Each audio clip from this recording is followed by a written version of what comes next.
Баршаңызға сәлем, сіздермен Фариза асханасы. Бүгін сіздермен көпшіліктің сүйіп жейтін тағамдарының бірі тефтели тағамын дайындайтын боламыз. Видеоны соңына дейін қарап, міндетті түрде жасап көріңіздер. Әсіресе балаларға қатты ұнайтын тағамдардың бірі. Бісміллах деп ең алдымен тап-таза етіп жуылған күрішіміздің үстіне қайнап тұрған ыстық суды құйып, бетін жауып 10-15 минутқа бұқтырып қоямыз. Енді осы аралықта басқа да қажетті заттарымызды дайындап аламыз. Мен осындай дайын тартылған ет қолдандым. Сонан соң пиязымызды дәл видеода көрсетілгендей етіп, ұсақ етіп кесіп аламыз. Тартылған етіміз барынша майсыздау болғаны дұрыс. Сонда біздің тефтелиларымыз шашылып кетпейді пісіргенде. Пиязымызды турап алған соң қайтадан дәл видеода көрсетілгендей етіп пышақпен ұрғылап шығамыз. Сонда біздің пияздарымыз өте ұсақ болып шығады. Енді осы дайын болған пиязымызды тартылған етіміздің үстіне салып аламыз. Осы аралықта біздің күрішіміз де дайын болды. Күрішімізді салып, дәміне қарай тұз, бұрыш және кориандр, бір жұмыртқа салып, жақсылап қолымыздың көмегімен мыжимыз. Сонан соң видеода көрсетілгендей етіп ұрғылап жіберсек, сонда біздің тефтелиларымыздың шашылып кетпеуіне көмектеседі. Осымен біздің етіміз дайын болды. Енді осы дайын болған етімізден тефтелидің пішінін келтіріп жасап аламыз. Видеода көрсетілгендей етіп жақсылап ұрғылап, домалақ етіп барлығын бір пішінде жасап аламыз. Достар, егерде менің видео рецепттерім сіздерге ұнап жатса, арнама тіркелмеген болсаңыздар, осы видеоның астында подписаться деген кнопканы басып, міндетті түрде менің арнама тіркеліп алыңыздар. Алдағы уақытта да сіздерге пайдалы деген видео рецепттермен бөлісіп отыратын боламын.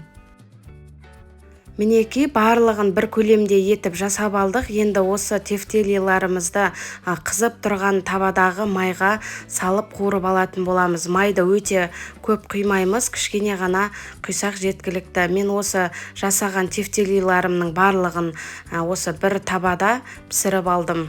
Барлығын салып болғаннан кейін 5 минуттың көлемінде қуырамыз. 5 минуттан кейін дәл осындай қызара бастайды. Сонан соң екінші бетіне барлығын аударып шығамыз. Жан-жақтары қызармай қалып жатса, дәл видеода көрсетілгендей етіп, вилканың көмегімен айналдырып отырып қызартып алсаңыздар болады. Барлық жерін қызартып қуырып алдық. Енді үстіне кішкене су құйып, астын ақырын отқа қойып, 10 минуттың көлемінде пісіреміз. Енді осы аралықта қоспасын дайындайтын боламыз. Қоспасына 1 қасық ұн, 1 қасық томат және 1 қасық қаймақты салып, үстіне кішкене су құйып, барлығын жақсылап араластырамыз.